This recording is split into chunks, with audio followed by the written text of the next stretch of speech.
Hello again, everyone. Welcome to another edition of the show right on this channel, your favorite channel on YouTube.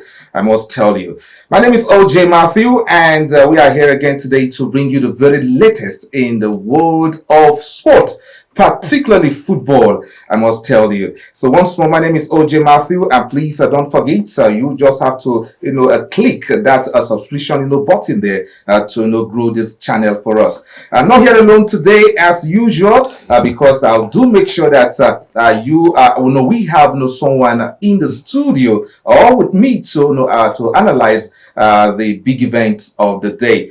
So with me this lovely day is Sam, a football enthusiast. Good morning to you, Sam. Good morning, sir. So how are you doing? I'm fine, thank you. Okay, nice to have you. You're welcome, sir. All right, a whole lot is happening in the world of football, and where do we begin? Let's begin with the big one, Okay. the UEFA Champions League. Did you follow the game between Chelsea and Lille? Yes. The game was actually cool. Right from the beginning, I was telling my friend that I said, without watching this match, I should know who should win the game because it was just so obvious. Obvious? Yes. You think so? Yes, so obvious. If it were obvious, then of course Chelsea could have won by a large margin. Let's say 5-0, but yes. 2-0. Yes. One thing you must know is Chelsea are not just the world champion; they are also the UEFA champion. Yes. So Chelsea is a team that is being built together. You can see the lineup yesterday was not as regular as you used to know. You see the likes of Kai Havertz starting at up front without Romelu Lukaku and Timo Werner, and still they provided that awesome result. Lille side this season they are not quite strong. They have been off and on. They just have few players, the likes of Renato Sanchez, Bamba, and Jonathan David. Jonathan David is a good striker, but apart from these three, the others are just trying to fighting to just prove themselves, but still Chelsea had the upper hand in the game yesterday, and it was so cool. I was actually expecting more, like 4-5-0, but well, it's still a fair result. 2-0 is a good one. Okay, so are you saying that by the time Chelsea will go for the return leg in France, it won't really be an issue for them? No. There is no more aggregate. Yes. No home advantage. Yes. The second leg should be a direct win for Chelsea. Yes. Because I'm not looking down on Lille. Because Lille I remember 2019 they played home and away 2-1, where Vitor Sime scored at home at Chelsea. So apart from that, Lille side is not quite strong. They are having this off and on season. Like Renato Sanchez, he's a good player. He has won the Golden Boy award. In his career so far, I think he has up to like 13 goals or so.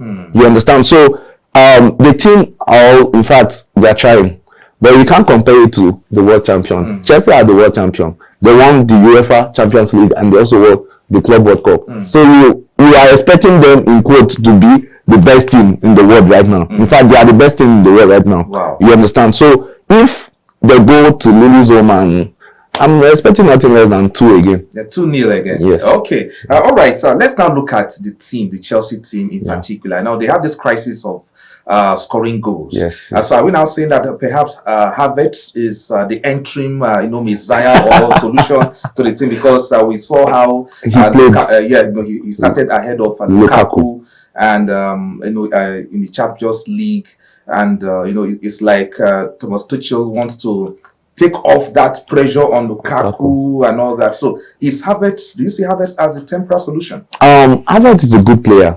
He's not strong. In fact, what I tell people is football is not by power. If football is by power, the likes of Di Maria Ozil shouldn't have been playing football. Havertz is a good player. He's highly skillful. He knows how to move in between defenders. And what I discovered more about him is his movement inside the system, the 18 box. You see, he goes behind the defender, and what he does that Lukaku don't, in fact, I don't see in Lukaku is always hiding between 2-3 defenders. So it's very difficult for the ball to cross the first defender, the second defender, the third defender to meet him. So he's always hiding there, and whenever the ball doesn't come, he will just stay there. He don't come to the midfield to play with the other midfield players. But Kai Havertz, what he does is when he goes to the front and the ball has not come. He drive back to the midfield. Yesterday he played as a first nine to me because most of his movement were between him, N'Golo Kante and Kovacic. He comes to the middle, he play 1-2-1-2, then he move, they give it to Pulisic square to him. He had, in fact, even not for luck that was not on his side, he has scored hat-trick yesterday because there was one he laid with his left leg and he went over the bar. Havertz is a good player, but I think Lukaku just, I don't know if it's time he needs or because actually when he was at Inter he played very well, he scored goal. I feel it was because the wing backs, the guy James and Chilwell, I think it's because they're not around. Because if those two are around, they square the ball for him, and because the wingers that Chelsea has right now, Pulisic, Odoi, and the rest, they are always wanting to hold the ball, like they want to hold and score. You understand? So nobody is feeding the striker. Yeah, so Lukaku is not the type that will come to the midfield to pick the ball. But Havertz is the type that will come to pick. So that's why you see Lukaku having a difficult time and Havertz is shining. Oh, wow. Like the game against Crystal Palace. In 90 minutes, he touched the ball 7 times. 7 times, yeah. Which is very poor. Like a lot of people. Yes. Coach came to his defense. See, it's not his fault. It's not the fans' fault either. Because if a club is paying you 325 euros, 1,000 euros every week, you are expecting to be scoring every 2 days. Like, no, that's it now. Like, especially we Africans, we feel because we are paying you high, you should be scoring often. You understand? So, if that is not coming, they will talk bad against you. Okay, the other game, of course, was versus Juventus, and that game ended 1-1. But the goal scored by Vlahovic, and in 30 seconds. Yes. Everyone said, okay, this is like 5-0. But in the end, it ended 1-1. Yes. The game against Villarreal and Juventus. From the beginning, when I saw Dusan Vlahovic at the attack, I was telling my friend, I wish Arsenal signed this guy because I'm an Arsenal fan. So I was like, I wish Arsenal signed. The guy is not just, he's very good. Like, he can score, he can go at defenders, the strength he has and everything. You see, at the beginning of the game, I was like, Juventus don't finish these people. You understand? But football, you can't just tell where to end. It's a game of football, so it's just chance. You can go the other way and you can still turn back the other way. So Juventus were lucky. Because they were lucky because from the beginning they played well, but towards the second half Villarreal were just coming at 10 with all force. They lost so many goals and Danny Parejo were able to score the 1 goal for them to end the game 1-1. And talking about our own interests as Nigerians, how will you assess Samuel Chukwueze? Assess Samuel Chukwueze in that game? The game, I would say he played fair. He was substituted around the 70 or 70-something minute. What I see about him is Chukwueze now in the Nigerian team, I would advise him to play very well now because bringing in Ademola Lookman is a competition between him and Ademola Lookman because Moses Simon is playing very well. So no coach in his right senses will want to drop Moses Simon for Chukwueze. You understand? So what is there is against Juventus, he was trying to, as a left footer playing on the right side, he wants to beat to the left, then try to twist the ball to the net. But the defenders were always standing at his left, so it makes it very difficult for him to go back. So he will just try and pass. He had a fair game yesterday, but I was actually expecting more. Okay.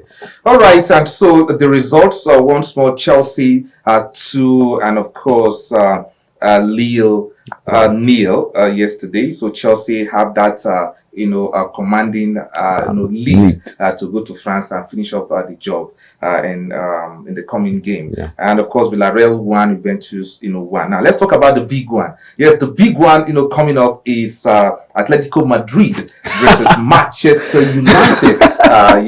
Coming up tonight in the UEFA Champions League. Sam. Okay.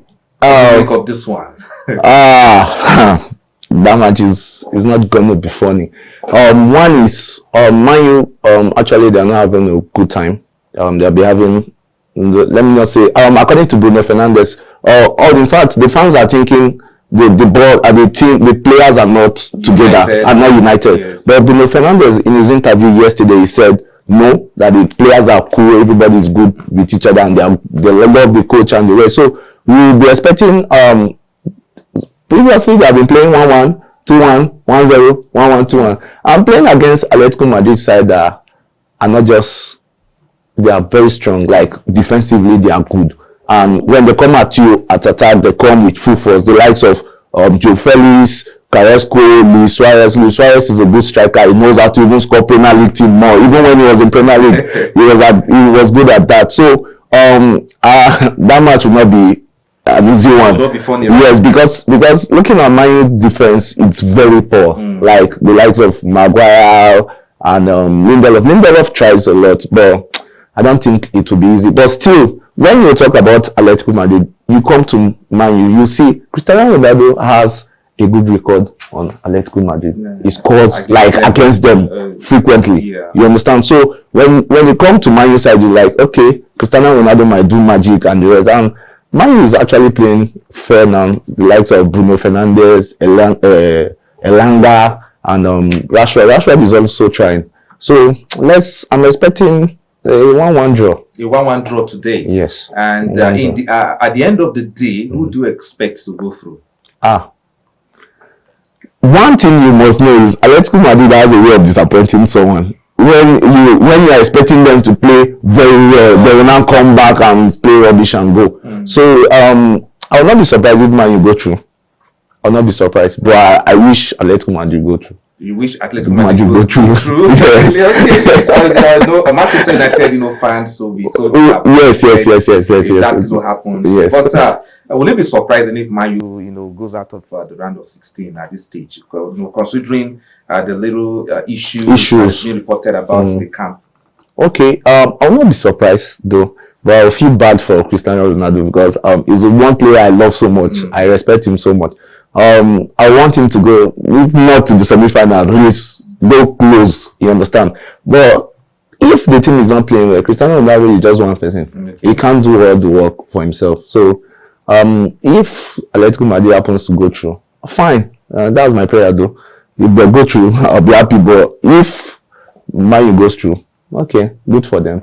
Okay, the other game coming up is Benfica versus Ajax, also coming up tonight, and I think the attention will be on the Atletico Madrid Manchester United game tonight. But everyone will expect Ajax to go through, right? Yes. Ajax has been, in fact, they have been good in the UEFA Champions League so far. What happened is most times every season after the Champions League and the rest, they end up selling most of their good players. Like you will just see they'll come up with players that you don't know, like the Anthony's and the rest. Before you know, they'll sell them off, and next season they'll come up with players that are good. So Ajax is a good team, and Benfica is also a good team. But I don't think Benfica will be able to hold Ajax tonight. Okay, so that's the UEFA Champions League, review and preview for you on this edition of the show. And so please don't forget, all you need to do to build this channel. This channel is to just press that subscription button there, and don't forget the notification bell also there, so that each time we have any content for you, you get that notification that yes, we are up and doing for you. So on this note, we just have to go now. Sam, thank you. Thank you. You're welcome. Thanks for coming. Thanll you very much. All right. So we'll be back again. See you in the next one. My name is OJ. Bye bye.